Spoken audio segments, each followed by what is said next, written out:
Hi traders, welcome to my channel. எப்படி இருக்கீங்க நண்பர்களே? ஐ ஹோப் எல்லோரும் சந்தோஷமாக இருக்கீங்கன்னு நம்புகிறேன். இன்று ஒரு முக்கியமான விஷயத்தை பற்றி பேச போகிறோம். அது ஷேர் மார்க்கெட் அடிக்ஷன். நண்பர்களே, ஒரு சிம்பிள் கேள்வி: நீங்கள் ட்ரேடிங் செய்கிறீங்களா அல்ல ட்ரேடிங் தான் உங்களை கண்ட்ரோல் பண்ணுதா? பல common man traders share market ஆரம்பிக்கும் போது ஒரு சிம்பிள் ட்ரீம் இருக்கும், கொஞ்சம் எக்ஸ்ட்ரா இன்கம் கிடைத்தால் போதும் என்று. முதல் ட்ரேட் ப்ராஃபிட் வந்ததும் ஒரு எக்ஸைட்மெண்ட் வரும். இந்த மார்க்கெட்டில் நல்ல மணி ஏர்ன் பண்ண முடியும் என்று கான்ஃபிடென்ட் அதிகமாகும். அதன் பிறகு ஒரு ஹேபிட் உருவாக ஆரம்பிக்கும். அது என்ன ஹேபிட் தெரியுமா? சார்ட் செக் பண்ணும் ஹேபிட். ஒரு நாளில் 10 தடவை மொபைல் ஓப்பன் பண்ணி சார்ட் பார்க்க ஆரம்பிப்பீர்கள். மார்க்கெட் ஓப்பன் இருந்தாலும் சார்ட், மார்க்கெட் க்ளோஸ் ஆன பிறகும் சார்ட். லேட் நைட் வரை ட்ரேடிங் வீடியோஸ் பார்ப்பீர்கள். டெலகிராம் டிப்ஸ், யூடியூப் ஸ்ட்ராட்டஜிஸ், எது வந்தாலும் ட்ரை பண்ணணும் போல தோன்றும். இது ஸ்லோலி ஒரு அடிக்ஷனாக ஆரம்பிக்கும். நண்பர்களே, ஷேர் மார்க்கெட் அடிக்ஷன் என்பது சில கிளியர் சிம்டம் மூலமாக தெரிந்து கொள்ளலாம். முதல் அறிகுறி, மார்க்கெட் அப்சஷன். ஒரு நாளில் பல தடவை ட்ரேடிங் ஆப் ஓப்பன் பண்ணுவீர்கள். இரண்டாவது அறிகுறி, ஃபேமிலி டைம் குறையும். ஃபேமிலியுடன் பேசும் நேரம் கூட மொபைல் ஸ்க்ரீனுக்காக சாக்ரிஃபைஸ் ஆகும். மூன்றாவது அறிகுறி, லாஸ் வந்தால் மனதில் அதிக ஸ்ட்ரெஸ், ஸ்லீப் கூட சரியாக வராது. அடுத்த நாள் மார்க்கெட் ஓப்பன் ஆகும் வரைக்கும் மைண்ட் காமாக இருக்காது. நான்காவது அறிகுறி, ரிவெஞ்ச் ட்ரேடிங். நேற்று லாஸ் வந்தது, இன்று ரிக்கவர் பண்ணணும் என்ற ஃபீலிங். அந்த இமோஷனில் ட்ரேடர் லாஜிக் மறந்து ட்ரேட் செய்வார். ஐந்தாவது அறிகுறி, பாரோடு மணி ட்ரேடிங். சேவிங்ஸ் மட்டும் இல்லாமல் பாரோடு மணி கொண்டு ட்ரேடிங் செய்ய ஆரம்பிப்பார்கள்.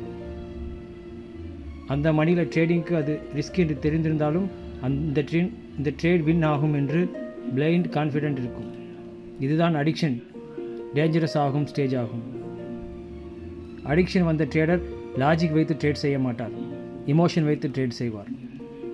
கிரீட் வந்தால் ஓவர் ட்ரேட் செய்வார். ஃபியர் வந்தால் நல்ல ட்ரேட் கூட எக்ஸிட் பண்ணி விடுவார். இந்த இமோஷனல் ட்ரேடிங் ஸ்லோலி ட்ரேடர் மைண்டை டேமேஜ் செய்ய ஆரம்பிக்கும்.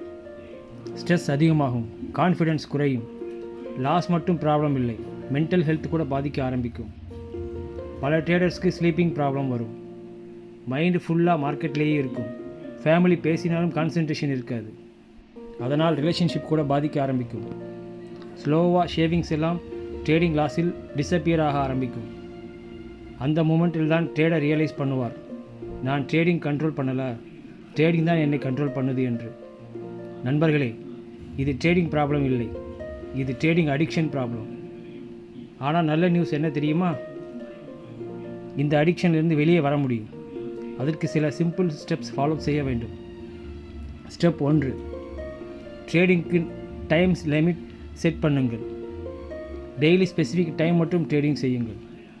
மார்க்கெட் ஓப்பன் இருந்தாலும் ஃபுல் டே ஸ்க்ரீன் பார்க்க வேண்டாம். Step 2, capital protection first priority. Profit earn பண்ணுவது இம்பார்ட்டன்ட், ஆனால் கேபிட்டல் ப்ரொடெக்ட் பண்ணுவது அதைவிட important. Step 3, trading Journal maintain பண்ணுங்கள். எந்த ட்ரேட் ஏன் எடுத்தீர்கள், என்ன மிஸ்டேக் நடந்தது, எல்லாம் நோட் பண்ணுங்கள். ஸ்டெப் 4, ட்ரேடிங் தவிர லைஃப்பில் அதர் ஆக்டிவிட்டீஸ் வேண்டும். டெய்லி வாக்கிங், எக்ஸசைஸ், ஹாபீஸ், இந்த ஆக்டிவிட்டீஸ் மைண்டை காமாக்கும். ஸ்டெப் 5, ஃபேமிலி டைம் இன்க்ரீஸ் பண்ணுங்கள். ஃபேமிலி சப்போர்ட் ட்ரேடர்ஸ்க்கு மிக முக்கியம். ஸ்டெப் 6, இமோஷன் கண்ட்ரோல் பண்ண ப்ராக்டிஸ் செய்யுங்கள். மார்க்கெட் ஆப்பர்ச்சுனிட்டிஸ் எப்பொழுதும் இருக்கும், அதனால் மிஸ்டு ட்ரேட் பற்றி ஸ்ட்ரெஸ் ஆக வேண்டாம். ஸ்டெப் 7, டிசிப்ளின் பில்டப் பண்ணுங்கள். டிசிப்ளின் இல்லாமல் ட்ரேடிங் சக்ஸஸ் கிடையாது. நண்பர்களே, மார்க்கெட் எப்பொழுதும் இருக்கும், ஆனால் உங்கள் மணி லிமிட்டட் தான்.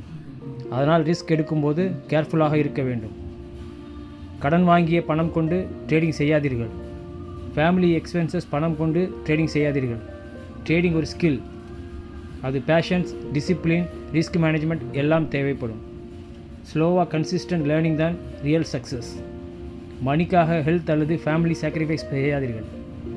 ட்ரேடிங் உங்கள் லைஃப்பை இம்ப்ரூவ் செய்ய வேண்டும், டெஸ்ட்ராய் செய்யக்கூடாது. நண்பர்களே, ட்ரேடிங் அடிக்ஷன் ஓவர் கம் பண்ண முடியும். கரெக்ட் மைண்ட் செட் இருந்தால் ட்ரேடர் மீண்டும் டிசிப்ளின் டெவலப் பண்ண முடியும். அதனால் காமாக லேர்னிங் கண்டினியூ பண்ணுங்கள். மார்க்கெட்டில் பேஷன்ஸ் தான் பிக்கஸ்ட் பவர். அதனால் நண்பர்களே, கடன் வாங்கி வரும் பணம் அல்லது குடும்பத்திற்கு தேவையான பணம் கொண்டு ட்ரேடிங் செய்யாதீர்கள். அப்படி செய்தால் சரியான டிசிஷன் எடுக்க முடியாது. இது எஜுகேஷன் அண்ட் ட்ரைனிங் பர்பஸஸ்க்காக மட்டுமே. All the best traders. See you in next video. Bye.